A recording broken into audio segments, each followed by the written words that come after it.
কি কি প্রোডাকশনে বাই খেত করছ? এটা ডিএপি 1 বস্তা, হুম ইউরিয়া 20 কেজি, হুম পটাশ 20 কেজি, পটাশ 20 কেজি,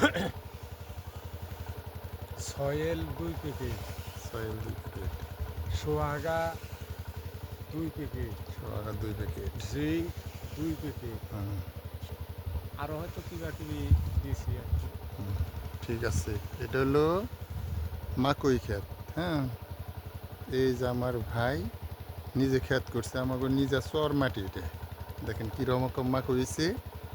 বিঘায় 20-25 কুইন্টাল করে মাকই নামবো। ফর্মুলা আছে মাকই ক্ষেত করার, যদি আপনারা না জানেন তাহলে আঙ্গু এইটা পাওয়ার নগে নগে লাইক দিবেন বা কল করবেন নম্বরে, আমরা কয়ে দিব। বাদ দিয়ে যে আপনারা দোয়া করুন। আর আপনারা সবই দোয়া করবেন আমরা জানি এই ধরনের ক্ষেত করে উঠিয়ে হারি। এইবার করা হয়েছে আপনার 10 বিঘা ক্ষেত। তার এই যে নমুনাটা আমি দেখিয়ে দিলাম, আপনারা যোগাযোগ করবেন।